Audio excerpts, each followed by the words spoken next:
والصلاة والسلام على رسوله الكريم وعلى آله وصحبه أجمعين ومن تبعهم بإحسان إلى يوم الدين أما بعد فأعوذ بالله من الشيطان الرجيم بسم الله الرحمن الرحيم إنما المؤمنون الذين إذا ذكر الله وجلت قلوبهم وإذا تليت عليهم آياته زادتهم إيمانا وعلى ربهم يتوكلون. محترم حاضرین جمعہ حاضرین مجلس، میں نے سورہ انفال کی آیت نمبر 2 تلاوت کی ہے. اس کا مطلب یہ ہے کہ بلا شبہ مومن وہ ہیں کہ جب ان کے سامنے اللہ کا ذکر کیا جاتا ہے تو ان کے دل کانپ اٹھتے ہیں، اور جب ان کے سامنے اللہ کی آیتیں تلاوت کی جاتی ہیں تو ان کا ایمان بڑھ جاتا ہے. اور یہ ایسے لوگ ہیں جو صرف اللہ تعالی پر ہی توکل اور بھروسہ کرتے ہیں. محترم بھائیوں، اس آیت کے اندر اللہ تعالیٰ نے مومنوں کی 3 صفات کا ذکر کیا. سب سے پہلے بتایا کہ مومن کی پہچان اور شناخت یہ ہے کہ جب اس مومن کے سامنے اللہ کی عظمت کو بیان کیا جائے، اللہ کی وحدانیت، اللہ کی توحید، اللہ کے اسماء و صفات اور دیگر جتنی خوبیاں ہو سکتی ہیں اللہ تعالی کی، اگر مؤمنین کے سامنے ذکر کیے جائیں، بتائے جائیں تو ان کے دل کانپ اٹھتے ہیں، تھرا اٹھتے ہیں. اور دوسری صفت یہ بتلایا کہ جب انہی مومنین کے سامنے قرآن کی آیتیں پڑھی جاتی ہیں، تلاوت کی جاتی ہیں، تو یہ اہل ایمان ان آیتوں کو سن کر کے خوش ہو جاتے ہیں، اور ان کے ایمان کے اندر آیتوں کے سننے کی وجہ سے اضافہ ہو جاتا ہے، ان کا ایمان بڑھ جاتا ہے. اور تیسری صفت یہ بتلایا کہ یہ وہ مومن ہے کہ اپنے نجی معاملات میں کوئی لین دین ہو، گھریلو مسائل ہوں، کاروبار ہو، الغرض ہر معاملات میں یہ توکل اور بھروسہ صرف اور صرف اللہ تعالی پر جتاتے ہیں، اور کسی معبودان باطلہ یا کسی خاص شخص پر یہ مومن بندہ بھروسہ نہیں کرتا ہے. تو ان تینوں صفتوں کے اندر جو دوسری صفت بیان کی گئی کہ جب وَإِذَا تُلِيَتْ عَلَيْهِمْ آيَاتُهُ زَادَتْهُمْ ایمانا، کہ جب ان کے سامنے اللہ تعالیٰ کا کلام بیان کیا جاتا ہے تو ان کے ایمان کے اندر زیادتی آ جاتی ہے. آج کا یہی موضوع خطابت ہے کہ کیا ایمان گھٹتا ہے اور بڑھتا ہے؟ تمام اہل سنت والجماعت کا متفقہ طور پر عقیدہ ہے کہ ایمان گھٹتا ہے اور بڑھتا ہے. امام بخاری رحمۃ اللہ علیہ کہتے ہیں کہ میں نے طلب حدیث کے لیے کئی ملکوں کا، کئی شہروں کا سفر کیا، اور ہم نے عالم اسلام کے علماء کو اور محدثین کو پایا کہ ان کا عقیدہ بھی یہ تھا کہ ایمان گھٹتا بھی ہے اور ایمان بڑھتا بھی ہے. آخر ایمان کتنا بڑھتا ہے؟ کیا ایمان کے بڑھنے کی حد ہے؟ ایمان کے بڑھنے کی ویسے کوئی حد نہیں ہے. ایمان کے بڑھنے کی حد تو یہ ہے، اگر دیکھا جائے آسمان کی بلندیوں تک یہ ایمان کا مرتبہ یا ایمان کا درجہ پہنچ جاتا ہے. اور اسی ایمان کے بڑھنے کو حلاوت ایمان سے بھی تعبیر کیا گیا. کب معلوم پڑے مومن کو کہ ہمارا ایمان بڑھ رہا ہے؟ کیسے ادراک ہو ایک انسان کو، ایک مومن کو کیسے محسوس ہو، کیسے وہ شعور کرے کہ ہمارا ایمان بڑھ رہا ہے؟ ہمارے ایمان کو جو لیبل ہے، معیار ہے، جو درجہ ہے وہ بڑھ رہا ہے، کیسے محسوس کرے گا؟ اللہ تعالیٰ نے، اللہ کے رسول صلی اللہ علیہ وسلم نے کہا کہ ذاک طعم الایمان من رضی باللہ ربا وبالاسلام دینا وبمحمد صلی اللہ علیہ وسلم نبیا ورسولا، کہ وہ شخص ایمان کے مزے کو چکھ لیا، ایمان کی لذت کو محسوس کر لیا، جو راضی ہو گیا اس بات پر کہ اللہ تعالی ہی اس کا رب ہے، اور وہ راضی ہو گیا اس بات پر کہ اس کا دین اور اس کا دھرم اور اس کا مذہب اسلامی ہے، اور وہ راضی ہو گیا اس بات پر کہ محمد صلی اللہ علیہ وسلم ہی اس کا نبی اور اس کا رسول ہے۔ جب ان تینوں چیزوں کو خلوص کے ساتھ اور صحیح دل کے ساتھ اگر ایک مومن بندہ مان لیتا ہے اور یقین کر لیتا ہے تو یقینی طور پر وہ ایمان کے مزے کو چکھ لیا، ایمان کی لذت کو محسوس کر لیا۔ اگر ان تینوں چیزوں کو نہیں مانتا ہے تو ایمان کی لذت کو محسوس نہیں کر سکتا ہے۔ تو معلوم کیا ہوا کہ اگر ہمارا ایمان بڑھے گا، اگر ہمارے ایمان کے اندر زیادتی آئے گی، اور ہمارے ایمان کے اندر کب زیادتی آئے گی؟ جب ہم ان تینوں چیزوں کو بالکل صدق دل سے مانیں گے اور تصور کریں گے تو ہمارے ایمان کے اندر یقینی طور پر زیادتی آئے گی۔ اور جو تعریف کیا ہے اہل علم نے ایمان کی تعریف، بالکل اس حدیث سے ملتی جلتی تعریف ہے، اور اس حدیث کی وہ تصدیق کر رہی ہے۔ وہ تعریف اہل علم نے جو تعریف کیا کہ الاقرار باللسان وتصدیق بالجنان والعمل بالارکان، زبان سے اقرار کرنا، دل سے اس کو ماننا، اور جو اعمال ہیں، جو ارکان ہیں، اس پر عمل کرنا۔ ان تینوں چیزوں کے مجموعے کا نام ہی ایمان ہے۔ ایسا بالکل نہیں ہو سکتا کہ کوئی اقرار تو کر رہا ہے کہ میں مومن ہوں، میں مسلم ہوں، لیکن وہ دوسرے جو احکام ہیں، جو فرائض ہے، اس کو انجام نہیں دے رہا ہے، تو کیا اس کا ایمان بڑھے گا؟ اس کا ایمان کبھی بھی نہیں بڑھے گا، اور دل سے اس کو مانے گا بھی نہیں، دل سے اسلام کو بحیثیت دین کے وہ مانے گا بھی نہیں، تو اس کا ایمان کیا بڑھے گا؟ نہیں بڑھ سکتا ہے۔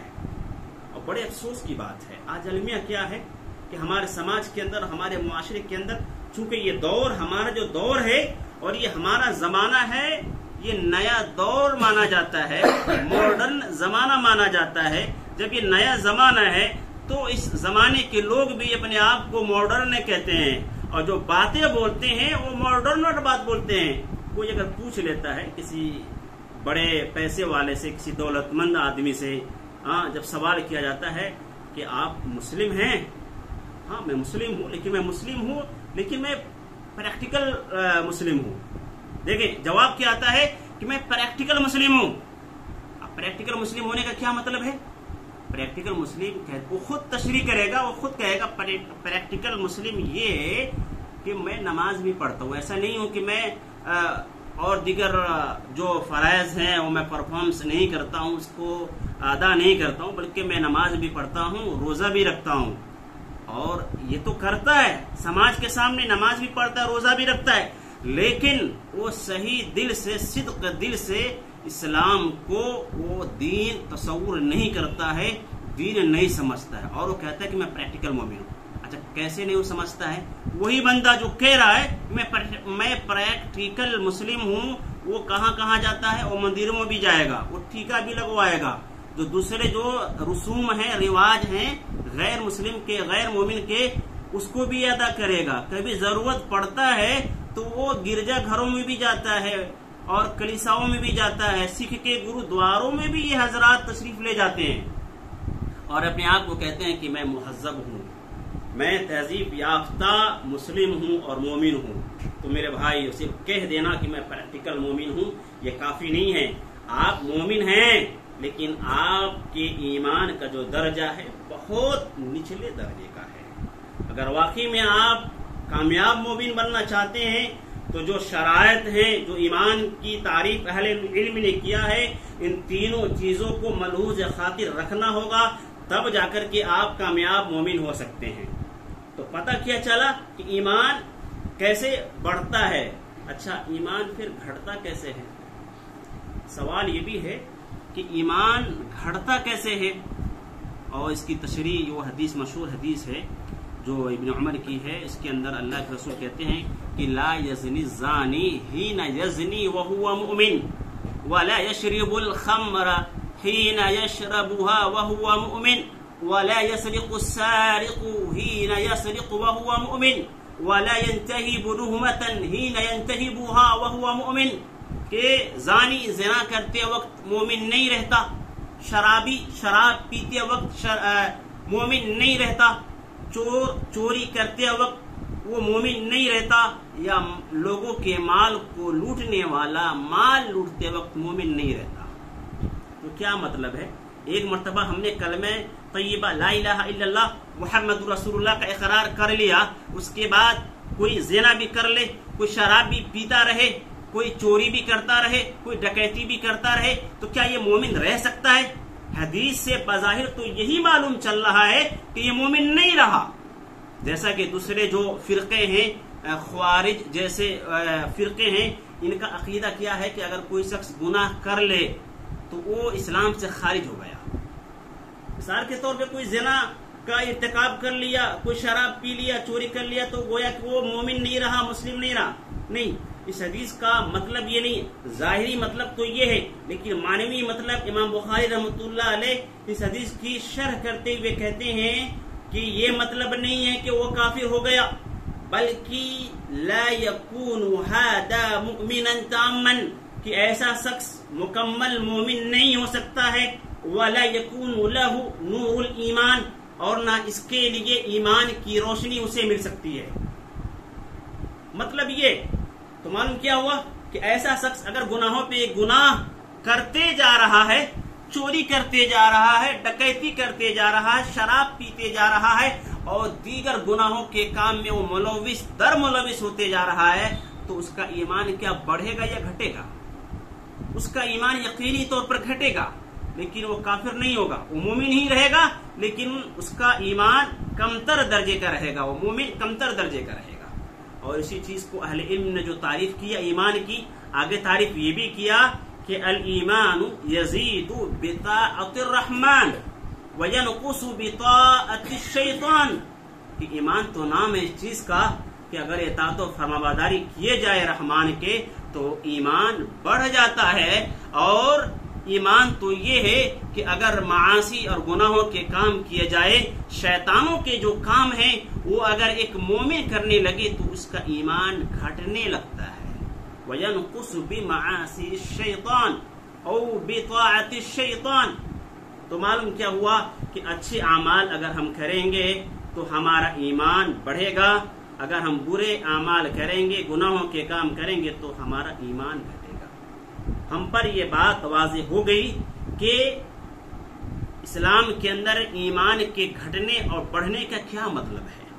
اب آئیے میرے بھائیوں، ہم دیکھیں کہ ایمان کے بڑھنے کے اسباب کیا کیا ہیں، ہم اپنے ایمان کے درجے کو کیسے اوپر تک لے جا سکتے ہیں، ہم ایمان کے اعلیٰ مراتب کو کیسے پہنچ سکتے ہیں۔ اہل علم نے بہت سارے اسباب بیان کیے ہیں، ان اسباب میں سے چند اور مشہور اسباب یہ ہیں۔ سب سے پہلا اور بنیادی سبب یہ ہے کہ اللہ تعالیٰ کی معرفت ہمیں حاصل ہو، اللہ تعالیٰ کے بارے میں جانکاری ہمیں حاصل ہو۔ ہم مومن ہو گئے، ہم مسلم ہو گئے، لیکن ہمیں اللہ کے بارے میں اتنی معلومات فراہم نہیں ہے جتنی معلومات ہونی چاہیے، تو ہمارے ایمان کے اندر بڑھنے کا جو سلسلہ ہوگا وہ نہیں بڑھے گا۔ جب ہم اللہ تعالیٰ کی معرفت رکھیں گے، اللہ کے متعلق جانکاری رکھیں گے، تو یقینی طور پر ہم اللہ تعالیٰ کے جو احکام ہیں، جو فرائض ہیں، اس کو ہم نبھانے کی بھی کوشش کریں گے۔ سوال یہ ہوتا ہے کہ اللہ کی معرفت حاصل کیسے ہو، اللہ کی معرفت حاصل کیسے ہو؟ وہ تو ہے قرآن مجید کے اندر کہ انما یخشی اللہ من عبادہ العلماء، کہ اللہ تعالیٰ سے جو ڈرتے ہیں، جو علماء ہوتے ہیں وہی ڈرتے ہیں۔ علماء سے مراد کیا ہے؟ جو علم رکھنے والے ہوتے ہیں۔ جو علم رکھنے والے ہوتے ہیں ان کو تو علم ہے اللہ کے بارے میں، اللہ کے متعلق، اللہ کے وجود کے بارے میں، اللہ کی وحدانیت کے بارے میں، اللہ کی الوہیت کے بارے میں، کہ اللہ ہی تعالیٰ عبادت کا صحیح معنوں میں حقدار ہے۔ ربوبیت کے متعلق اللہ ہی تعالیٰ آسمان و زمین کا اور چاند ستارے پہاڑ جنگلات وغیرہ سب کا مالک اللہ تعالیٰ ہے، یہ علماء تو جانتے ہی ہیں، اس وجہ سے یہ ان علماء کے بارے میں کہا گیا کہ یہ اللہ تعالیٰ سے سب سے زیادہ ڈرتے ہیں. اور یہ بھی مشہور مقولہ ہے کہ من کان باللہ عارف کان بھی یخاف. سلف کہا کرتے تھے کہ جو اللہ کے بارے میں زیادہ جاننے والا ہوتا ہے وہ اللہ تعالیٰ سے زیادہ ڈرنے والا بھی ہوتا ہے. تو بات تو ہو گئی کہ جو ایک عالم ہوگا، جو ایک فاضل ہوگا، جو دین کے بارے میں زیادہ جانکاری رکھنے والا ہوگا تو وہ تو یقینی طور پر اللہ کے بارے میں جانے گا، اللہ کی معرفت کو سمجھے گا. لیکن سوال یہ ہے کہ جو غیر عالم ہو، ایک عام انسان ہو جس کو رسائی نہیں ہو سکتی ہے دین کے بارے میں علم رکھنے کا یا اللہ کے بارے میں معرفت حاصل کرنے کا، تو اللہ کی معرفت یہ کیسے حاصل کرے گا؟ میرے بھائی قرآن پڑھتے ہیں، کم سے کم مومن اگر ہیں تو کم سے کم قرآن تو پڑھنے ضرور آنا چاہیے. اگر قرآن نہیں پڑھنے آئے تو افسوس ہے ایسے مومن پر اور ایسے مسلمان پر کہ قرآن تک نہیں پڑھنے آتا ہے. قرآن اگر ایک مومن کو پڑھنے آ رہا ہے تو قرآن مجید کے اندر اہل علم نے کہا کہ کم سے کم کتنے 99 اسماء حسنہ ہیں، اللہ کے نام ہیں، بہترین نام ہے. صرف ان ناموں کو اگر آپ غور کر لیں، ناموں پر غور کر لیں تو آپ کو اللہ کے بارے میں جانکاری حاصل ہو جائے گی، ہے نا. اللہ تعالیٰ کے جو اسماء ہیں، پھر جو اسماء ہیں اس کے صفات بھی ہیں، مطلب اس میں سے ہی پتہ چل جاتا ہے کہ اللہ تعالیٰ کیا ہے. اسماء و صفات جب کہا جاتا ہے توحید کی تعریف میں کہ اسماء و صفات کو بھی ماننا، تو اسماء کو ماننے کے ساتھ ساتھ جو اس اسم سے، جو اس نام سے اللہ تعالیٰ کی خوبی بیان ہو رہی ہے اس کو بھی ہم مانیں. مثال کے طور پہ اللہ تعالیٰ کے ناموں میں سے رحمان مشہور نام ہے، رحیم ہے، غالب ہے، حکیم ہے، خبیر ہے، قہار ہے، مالک ہے، نافع ہے. یہ سب نام ہے، مشہور نام ہے.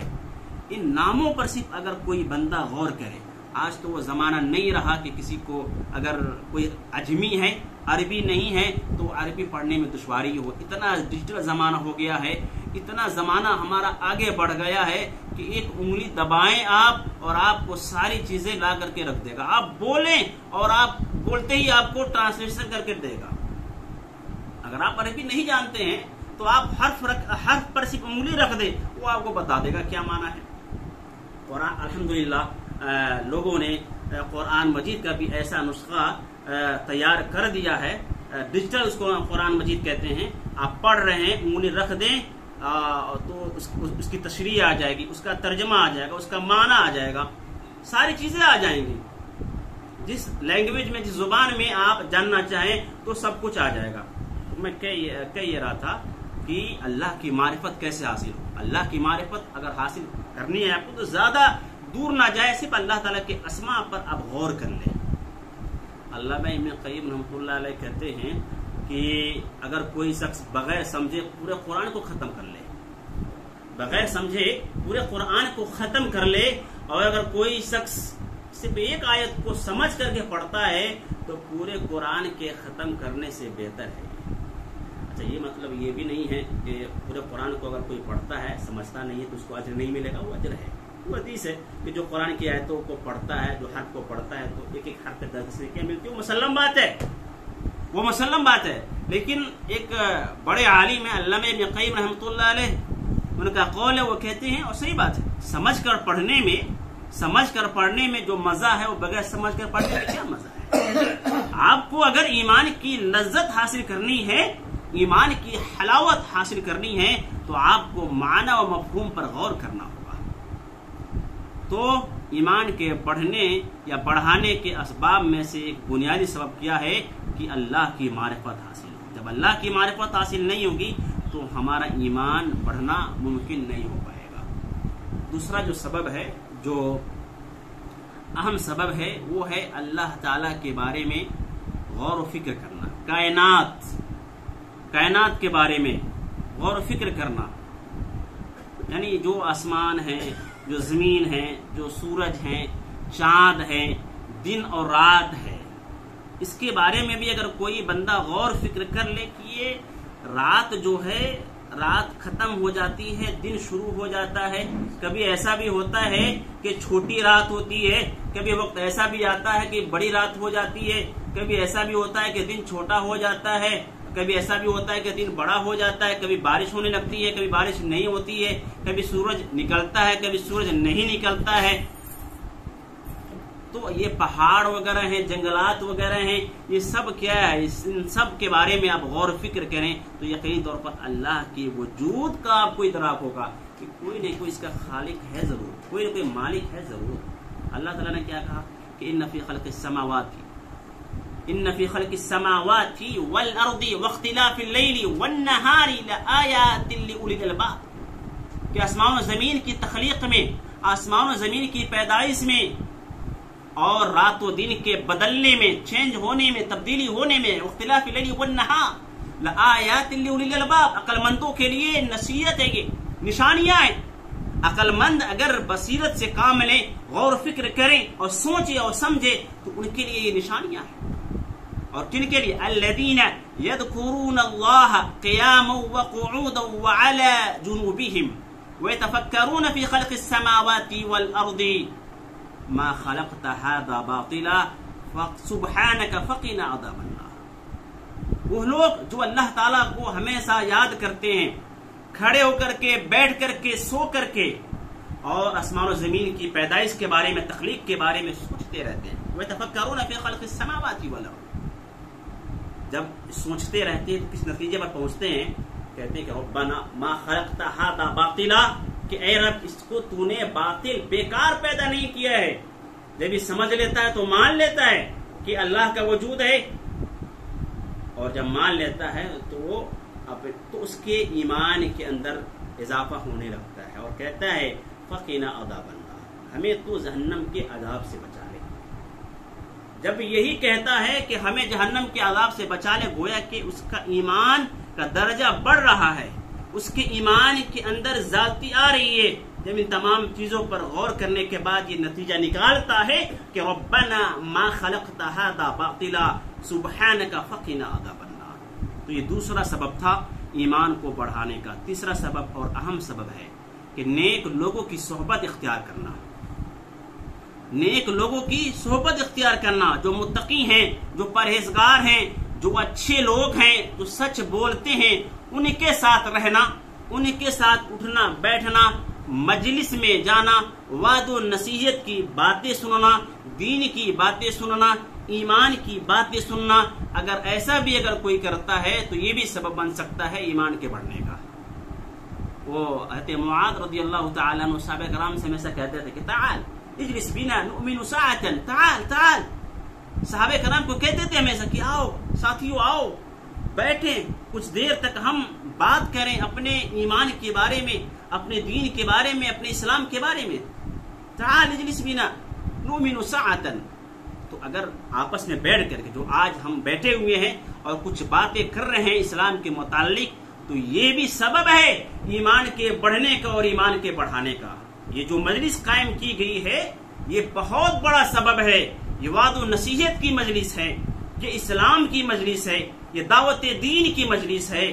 یہ مجلس ایسے ہی مجلس نہیں ہے بلکہ بہت بڑا فائدہ ہے اس مجلس کا کہ ہمارے ایمان کے اندر ذاتی آئے گی، ہمارے ایمان کے اندر اضافہ ہوگا. حضرت معاذ کہا کرتے تھے، اور مشہور حدیث ہے، حضرت حنظلہ رضی اللہ تعالی عنہ اپنے گھر سے نکلتے ہیں روتے ہوئے.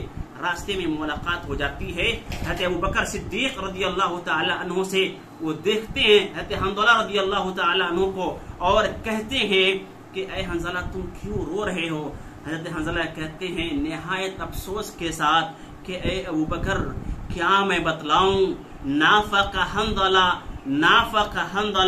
مجھے تو ایسا محسوس ہو رہا ہے کہ میں منافق ہو گیا ہوں.